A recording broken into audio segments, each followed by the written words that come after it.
Halo, terima kasih Anda telah berkunjung di channel saya. Dan untuk mendukung channel ini sebelum melanjutkan, bagi Anda yang belum, dan jangan lupa untuk subscribe, like, comment, and share video ini. Oke, bye-bye.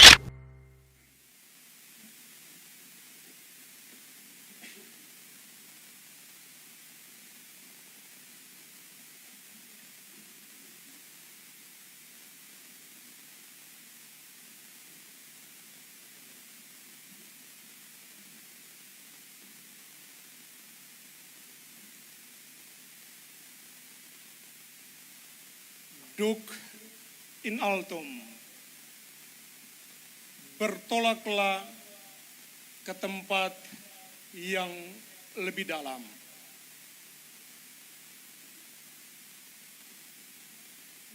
Ketika berdiri di atas mimbar ini yang berbentuk kapal, maka ingatan saya kembali ke 40 tahun yang lalu.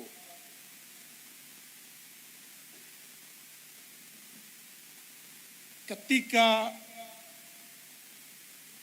bapak saya sebagai juragan motor Pelita Huyut selalu berlayar dari Aikuk di Kai Besar menuju ke pantai Langgur. Sebagai seorang anak kecil tentunya ada sukacita, ada kegembiraan. Maklum orang gunung turun di laut karena Waur terletak di gunung. Tapi bukan berarti bahwa orang gunung tidak bisa berlayar atau tidak bisa berenang.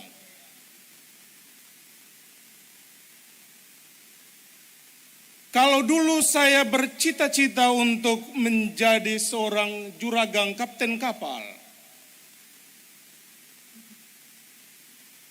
dan sepertinya Tuhan membuktikan bahwa niat seorang anak akan dilengkapi dan disempurnakan. Kalau dulu pelayaran hanya antara Selat Kai Besar dan Kai Kecil,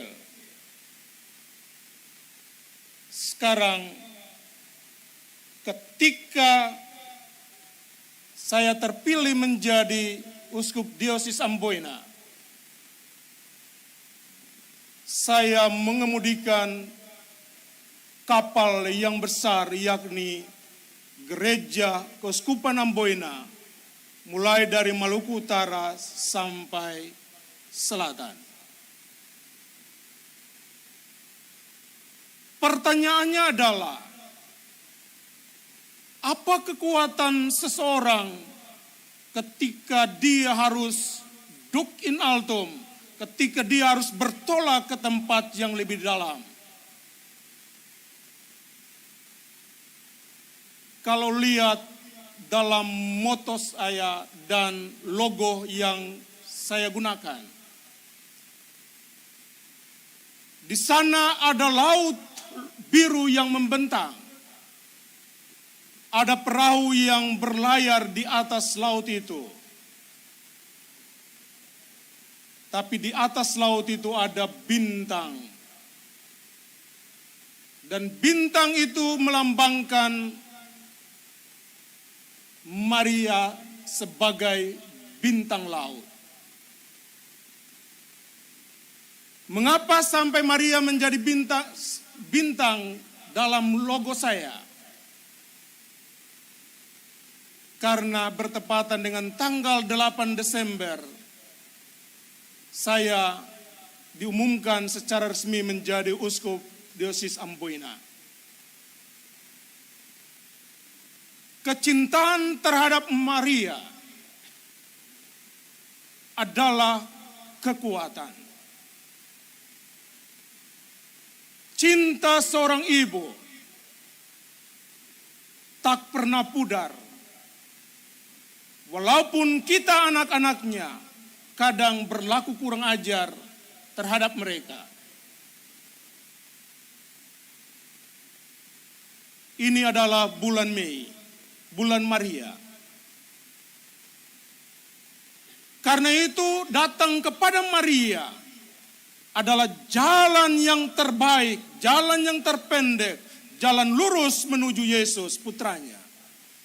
Tidak ada seorang pun yang lebih mengenal Yesus daripada Maria sendiri. Sama seperti seorang ibu mengenal putra-putri yang dikandung dan dipeliharanya. Maria pun seperti itu.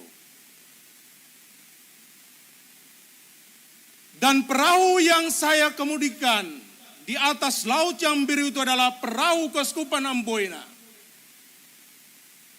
Di mana kita lebih banyak daerah kita adalah laut. Tapi saya akan berlayar mengemudikan perahu itu dari utara sampai ke selatan, dari timur sampai ke barat. Dengan kata-kata Yesus sendiri, Doc in altum, bertolaklah ke tempat yang lebih dalam. Kalau sebelah sisi logo adalah laut, perahu, dan bintang, maka di sisi yang lain adalah kepiting Santo Franciscus Xaverius. Kepiting yang dalam sejarahnya Santo Franciscus Xaverius kehilangan salibnya di laut. Tapi kepiting itulah yang membawa kembali salib itu kepada Santo Franciscus Xaverius. Dialah yang pertama-tama datang ke Maluku. Dan lewat dialah firman Injil itu disebarkan di tanah Maluku. Maka ketika Anda melihat kepiting Xaverius di sana, adalah saatnya kita bangkit dari ketiduran kita, kejatuhan kita, untuk mewartakan, untuk menyalakan lilin api Injil itu, sehingga kemanapun kita pergi, kabar gembira disebarkan. Apa kekuatan ketika kita bertolak ke tempat yang lebih dalam? Di atas kepiting Santo Franciscus Xaverius ada gambar hati kudus. Sejarah gereja Katolik di Maluku, terutama di Tanah Kei dan sekitarnya, tak bisa dipisahkan dari jasa para martir tarekat misionaris MSC, Monsignor Ars dan teman-teman. Mereka berani meninggalkan daerah mereka, negara mereka di Eropa sana, dan datang ke tanah yang gersang ini. Kalau hanya untuk mencari kesenangan, tentunya Kei bukan menjadi tempat pilihan. Tetapi mengapa mereka datang? Karena mereka ingin agar di atas tanah yang berbatu-batu ini, iman itu tumbuh. Api Injil itu harus dinyalakan, agar tanah ini menjadi tanah yang subur bagi iman kekatolikan. Dan mereka tidak tanggung-tanggung. Mereka tidak hanya berbicara, berkhotbah, tetapi khotbah mereka yang paling jitu adalah ketika mereka mengucurkan darah mereka untuk iman dan untuk tanah ini. Namun kadang ketika kita bermenung, ketika kita hidup di atas tanah ini, ketika kita berbuat kegiatan, pekerjaan dan lain sebagainya, kita kadang menodai darah suci itu lewat sikap dan tingkah laku kita. lewat dosa dan kelemahan kita. Karena itu, ketika hari ini kita berkumpul bersama, kita diingatkan bahwa mulai saat ini, tanah ini harus disucikan kembali.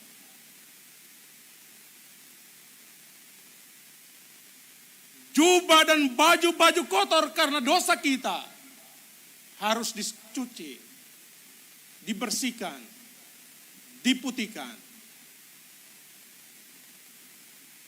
Supaya setiap orang yang ada di tanah ini mengalami cinta, merasa dicintai, diterima. Karena hanya dengan cinta, maka kita adalah murid-murid dari Yesus sendiri.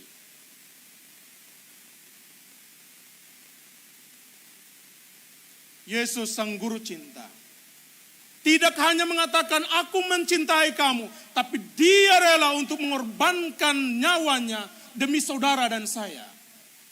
Dan inilah yang dilakukan, diikuti oleh Monsignor Ars dan teman-teman. Seandainya mereka ingin hidup lama, tentunya ada cara untuk itu. Tapi mereka tidak pernah mundur.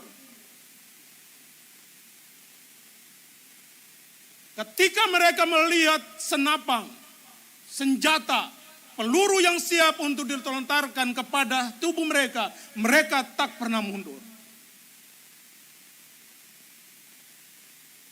Karena apa? Karena cinta. Cinta kepada tanah ini. Cinta kepada umatnya.